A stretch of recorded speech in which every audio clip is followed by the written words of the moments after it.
जय हिंद दोस्तों। आज हम लोग पढ़ने वाले क्लास 10 का चैप्टर नंबर 2 हिंद चीन में राष्ट्रवादी आंदोलन। इसको हम लोग इंडो चाइना में राष्ट्रवादी आंदोलन भी पढ़ते हैं। तो इंडो चाइना हमारा 3 देशों से मिलकर के बना था। पहला था वियतनाम, दूसरा था लाओस और तीसरा था, और वियतनाम में भी 3 छोटे छोटे राज्य हुआ करते थे जो कि जिसका नाम था अनाम, तोकिन और कोचिन। ठीक है। वियतनाम में जो था सो फ्रांस उपनिवेश करके रखा था। कौन देश उपनिवेश करके रखा था? फ्रांस। ठीक है। और वियतनाम को 1945 ईस्वी में जाकर के आजादी मिली, लेकिन लाओस और कंबोडिया को 1945 में ना मिलकर के बाद में मिली। 40 साल तक ये लोग संघर्ष किया था, उसके बाद जाकर के मिली थी। वियतनाम भी क्या था? 2 भागों में बटा था। पहला था हमारा उत्तरी वियतनाम और दूसरा था हमारा दक्षिणी वियतनाम। उत्तरी वियतनाम में क्या था कि लोकतांत्रिक सरकार था, और लोकतांत्रिक सरकार बनाने का मुख्य कर्णधार थे हमारा हो ची मिन्ह। यही एक ऐसा नेता थे जो कि लोकतांत्रिक चाहते थे। बाकी जितने भी नेता थे सब राजतंत्र पर विश्वास रखते थे कि नहीं, यहाँ पर किसका शासन होना चाहिए? राजतंत्र का होना चाहिए। ठीक है। तो हो ची मिन्ह के कारण ही क्या हुआ कि उत्तरी वियतनाम में हमारा साम्यवादी सरकार बनी। जिस तरह से यहाँ पर बीजेपी सरकार है, कांग्रेस सरकार है ना, जेएमएम सरकार है, उसी तरह वहां पर साम्यवादी सरकार बनी। किसके बदौलत? हो ची मिन्ह के बदौलत। लेकिन दक्षिणी वियतनाम का अगर बात करें तो वहां पर निरंकुश सरकार ही चल रहा था पहले भी और अभी भी चल ही रहा था। और ये हो ची मिन्ह और बाओ दाई, ये दोनों के बीच में काफी दिन तक संघर्ष चला। मतलब ये लोग तो एक ही छोटा सा देश का भाग था, एक उत्तरी वियतनाम एक दक्षिणी वियतनाम, ये लोग आपस में ही लड़ रहा था। तो इसको हम लोग बोलते हैं गृह युद्ध। क्या बोलते हैं जी? गृह युद्ध। अपना घर का लड़ाई बोलते हैं। क्या बोलते हैं? घर का लड़ाई। तो घर की लड़ाई में उत्तरी वियतनाम और दक्षिणी वियतनाम दोनों में क्या होते रहता था? लड़ाई होते रहता था। आखिरकार 1900 नहीं, अभी रुक जाओ। उसके बाद क्या हुआ? उत्तरी वियतनाम और दक्षिणी वियतनाम में दोनों में से अमेरिका जो है सो दक्षिणी वियतनाम को सपोर्ट करना शुरू कर दिया। और जब दोनों में युद्ध होता था तो ये क्या किया? अमेरिका जो है सो टैंकर्स भरे लैस ढेर सारा गोला बारूद, नापाम, एजेंट ऑरेंज जैसे भयानक भयानक गोला बारूद ले आकर के किसको दे दिया? दक्षिणी वियतनाम को दे दिया, और सपोर्ट करने लगा दक्षिणी वियतनाम को। लेकिन उत्तरी वियतनाम के पास एक ऐसा मार्ग था, इसके बारे में हम लोग देखेंगे, हो ची मिन्ह मार्ग। ये जो थे हमारे राष्ट्रवादी नेता, उन्हीं के नाम पर था, हो ची मिन्ह मार्ग। ये एक तरह का रास्ता था। क्या था जी? जो कि किसी को पता नहीं था, यहां तक कि फ्रांस को भी पता नहीं था और फिर अमेरिका को भी पता नहीं था। दोनों को इसके बारे में नहीं पता था। ठीक है।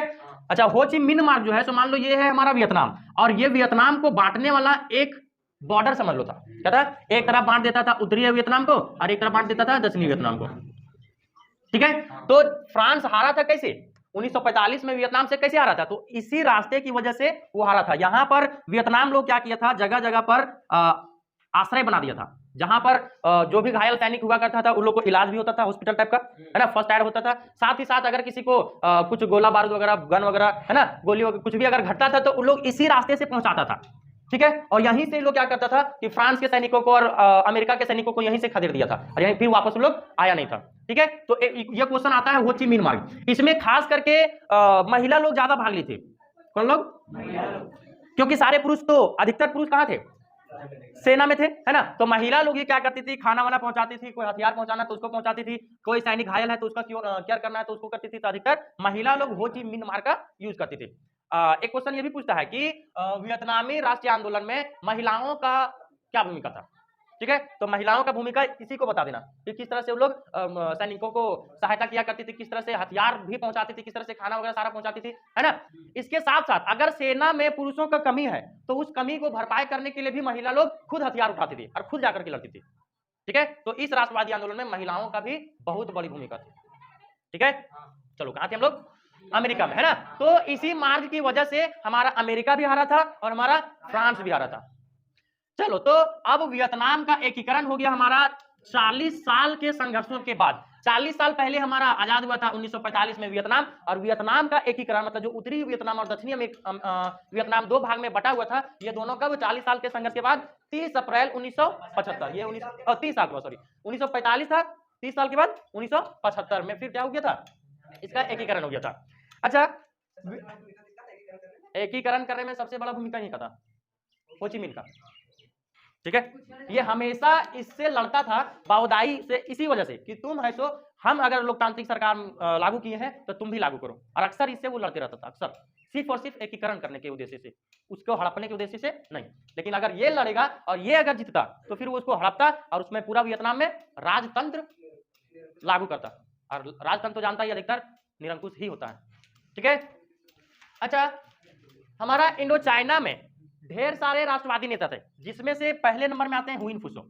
और हुइन फुसो का स्टोरी आप लोग जानते हैं, है ना। ये 1939 ईस्वी में एक आंदोलन चालू किए थे जिसका नाम था होवा हाउ आंदोलन। क्या नाम था जी? होवा हाउ आंदोलन। अच्छा, ये कौन से धर्म से थे जी?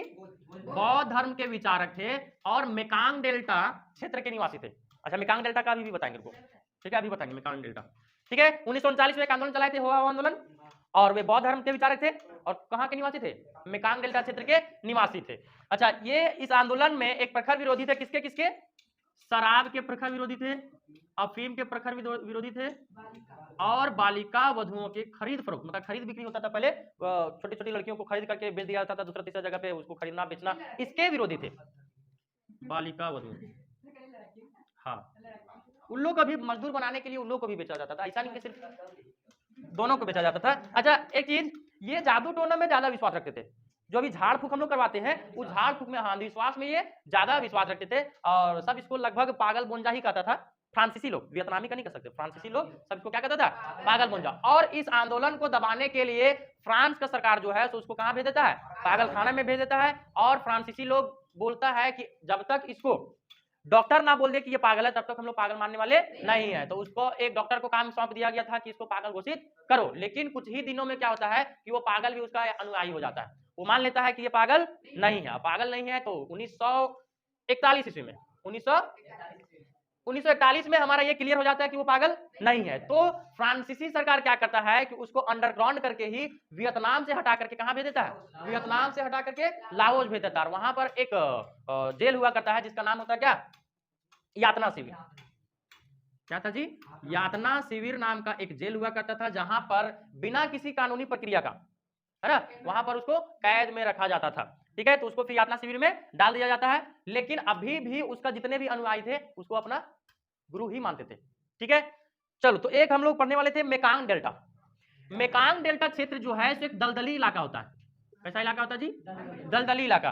अब जब मेकांग डेल्टा था हमारा, तो फ्रांसीसी सरकार क्या किया? उस दलदली इलाका को साफ करना शुरू कर दिया और जगह जगह नहर बनाना शुरू कर दिया, ताकि वहां पर लोग खेती कर सके और पानी का कमी को उस नहर से पूरा कर सके सिंचाई के लिए, है ना। तो यहाँ का सारा दलदल वाला मिट्टी को हटा दिया गया और वहां पर चावल का खेती किया गया। और लगभग ये जो इतना ज्यादा चावल का खेती हुआ कि दुनिया का तीसरा सबसे बड़ा चावल उत्पादक देश बन गया, तीसरा, ठीक है।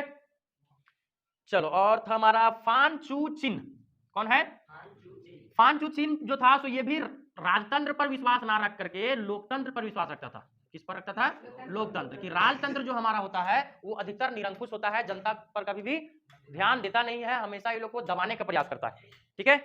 लेकिन फान बोई चाव जो था ये राजतंत्र पर विश्वास रखता था। किस पर विश्वास रखता था?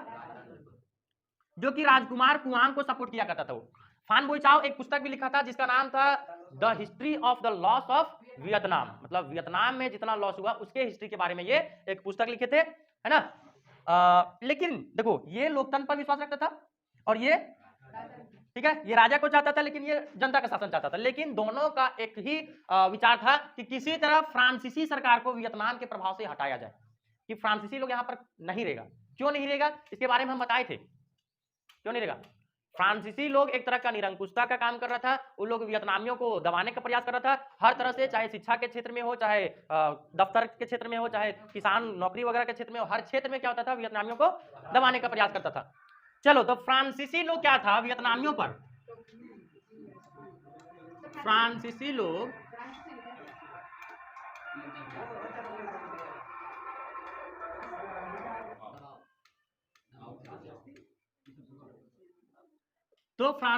क्या किया? वियतनामियों पर और ज्यादा दबाव बनाने के लिए एक स्कूल खोला। क्या खोला? जिसका नाम था टोकिन फ्री स्कूल। जहां तक देखा जा रहा था कि यहाँ के लोग क्या थे? प्राचीन रंगों में रंगे हुए थे, मतलब जो भी ढंग था पहले का प्राचीन ढंग, वही ढंग में लोग ढला हुआ था। तो जब यहाँ पर फ्रांसीसी लोग आया, जैसे मान लो देखो, इंडिया का जब जो कल्चर पहले था, अंग्रेज लोग आने के बाद वो कल्चर चेंज हुआ कि नहीं हुआ? हुआ ना। उसी तरह वियतनामी लोग जब पहले था तो लोग प्राचीन ढंग में ढला हुआ था, है ना। उन लोग का जो क्या बोलते उसको सभ्यता था, संस्कृति था, वो एकदम हटके था। बड़ा बड़ा बाल रखना, धोती कुर्ता पहनना, है ना। लेकिन जब फ्रांसीसी लोग आया तो यहाँ पर एकदम आधुनिक शिक्षा देना शुरू कर दिया। क्या कर दिया? वो लोग चीनी संस्कृति जो था, प्राचीन वाला संस्कृति, उसको हटाने का प्रयास किया जाने लगा। इसलिए 1907 ईस्वी में क्या किया? टोकिन फ्री स्कूल खोला गया।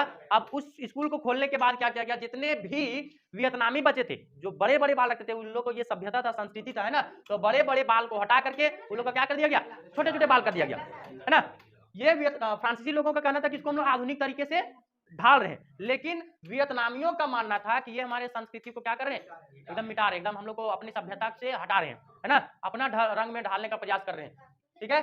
और एक और कि इन लोग भेदभाव में सिर्फ वहीं तक नहीं सीमित था, कुछ और भी करता था। जैसे उन लोग को जब पढ़ाया जाता था तो सबसे पहली बात कि वियतनामी बच्चों को पीछे बैठा दिया जाता था, फिर बाद में पीछे बैठा दिया जाता था, आगे बढ़ता था सिर्फ और सिर्फ फ्रांसीसी के बच्चे। ठीक है। और 1/3 बच्चों को जानबूझ करके क्या कर दिया जाता था? फेल कर दिया जाता था परीक्षा के फाइनल परीक्षा में, अंतिम परीक्षा में जानबूझ के फेल कर दिया जाता ताकि उसको आगे चल करके नौकरी ना मिले। तो इस तरह से हम लोग देख सकते हैं कि फ्रांसीसी लोग जो है तो किस तरह अपना निरंकुशता जो है सो वियतनामियों पर दिखाते थे। ठीक है। चलो दूसरा हमारा आता है वही एक आता है शहर हनोई शहर। कौन आता है जी? हनोई शहर। हनोई शहर को फ्रांसीसी लोग जो है सो बहुत ही ज्यादा खूबसूरत बनाया था, इतना ज्यादा खूबसूरत कि एक शहर में जैसा होना चाहिए वैसा बना दिया था। बड़े बड़े बिल्डिंग थे, है ना, पानी का निकासी का अच्छा साधन था हमारा, बड़ा बड़ा सीवर था। सीवर मतलब जो नाला नहीं होता अंडरग्राउंड, जमीन के नीचे, गोल गोल टाइप में मूवी वगैरह में देखे होंगे आप लोग, है ना। गटर बोलते, गटर बोला जाता, नाली नहीं बोला जाता, है ना। तो पानी का निकासी का अच्छा साधन था। शहर में तो सब कुछ ठीक बनाया, लेकिन उस सीवर को जोड़ दिया गया था एक नदी से। किससे जोड़ दिया गया था? तो जब भी बरसात का मौसम आता था तो नदी का पानी आता था सीवर में, और सीवर का पानी आता था शहर में, एकदम सीवर से ऊपर निकल के आ जाता था शहर में हमारा। ठीक है। एक बात और, शहर को तो उन लोग बहुत ही सुंदर बनाया था, लेकिन जो देसी बस्ती था उसमें कोई भी सुविधा नहीं था। यही घर, यही नाली, यही नदी, तो सारा गंदा पानी नदी में, वही पानी पीना, वही पानी यूज करना। और फिर जब बरसात का पानी आता था तो गांव में पूरा पानी आ जाना। और जब हमारा सीवर कनेक्ट था किससे? नदी से, तो नदी में पानी जब आ जाता था भर के तो सीवर में आ जाता था, और सीवर भर जाता था, सारा गंदगी कहां पर आ जाता था? सीधा का सीधा शहर में आ जाता था। और यही सीवर जो हमारा था, चूहे के पनपने का महत्वपूर्ण रीजन था। पनपना का मतलब हो गया उसका जनसंख्या बढ़ना। ठीक है। इसी सीवर के माध्यम से चूहा जो है तो इस शहर का, अब देखो शहर तो बना दिया था लेकिन वहां पर कोई रहता नहीं था, बहुत कम ही जनसंख्या रहता था। ठीक है। नहीं ना, फ्रांसीसी लोग जब तक उसको भेजेगा ना कैसे जाएगा? तब तुम जा करके अभी तुम कोई भी जंगल में कब्जा कर लेगा। अभी जब सरकार नहीं रहता कब्जा कर सकते हम लोग? नहीं कर सकते जी, सरकार का दबदबा है ना हम लोग के ऊपर। उसी तरह उस समय फ्रांसीसी सरकार का दबदबा था, इसीलिए वो नहीं जाता था। ठीक है। तो चूहे पनप गए ढेर सारा। ठीक है। अब पनप गया तो इससे ढेर ज्यादा मात्रा में महामारी फैलना शुरू हो गया। हाँ जी, चूहों का पनपने का मेन रीजन क्या था?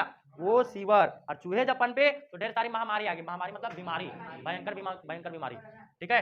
कोरोना नहीं तो चूहे को अब पकड़ने का एक मुहिम चलाया जाने लगा। मुहिम मतलब अभी पकड़ता है, लेकिन सुनो तो जब 1902 में ये मुहिम चलाया गया, चूहों के पकड़ने का मुहिम चलाया गया, तो बोला गया कि जितना चूहा पकड़ेगा, चूहा पकड़ के मारो और पूंछ काट करके दिखाओ और इनाम ले जाओ। हाँ, पहले कौन सा इनाम चलता होगा? हाँ, सिक्का चलता होगा, समझा। तो सारा का सारा वियतनामी लोग क्या करने लगा, सारा अपना काम धंधा छोड़ करके चूहों को पकड़ना शुरू कर दिया। सच्चा तू लोग बचेगा नहीं, है ना। सारा चूहा लोग को पकड़ता था, पूंछ काटता था, दिखाता था, इनाम लेके चल जाता था। लेकिन अब उन लोग दिमाग लगाने लगा, चूहा का संख्या होने लगा कम। अब क्या करता था, चूहा को पकड़ता था, सिर्फ पूंछ काटता था, उसको फिर जिंदा छोड़ देता था, अब फिर पूंछ दिखाता था और फिर इनाम लेके चल जाता था। समझा। चूहा का एक गुण है कि अगर उसका पूंछ कट जाए तो फिर से कुछ दिन में उसका पूंछ उगाता है। समझा। जिस तरह से छिपकली का होता है, छिपकली का पूंछ कट जाएगा ना तो फिर से उसका पूंछ धीरे धीरे निकल आएगा। उस तरह चूहा का अगर पूंछ कट जाता था तो फिर से निकल आता था। तो उन लोग क्या सोचा, अब जब चूहा पकड़ने का मुहिम शुरू हुआ और लोग इस मुहिम पर काम शुरू कर दिया तो ढेर सारा लोग का आर्थिक लाभ हुआ। लेकिन जब चूहों की संख्या घटने लगी तो लोग क्या सोचा, अभी लोग को मारना बिल्कुल नहीं है, सिर्फ पूंछ काटो और दिखाओ, इनाम ले जाओ, फिर से बढ़ेगा, फिर काटेंगे। इस तरह से हम लोग का क्या है, हम लोग का रोजगार बना रहेगा। अगर सारा चूहा मार देगा तो बेरोजगार नहीं हो जाएंगे लोग जी, है कहाँ से काम धंधा मिलेगा? तो उन लोग ऐसे किया, पूंछ काटता था सिर्फ। उसके बाद जब सरकार को पता चला कि नहीं सिर्फ लोग पूंछ ही काट करके दिखा रहा है, तो फिर ये मुहिम ही बंद कर दिया, तुम लोग गद्दारी कर रहा है ना। चलो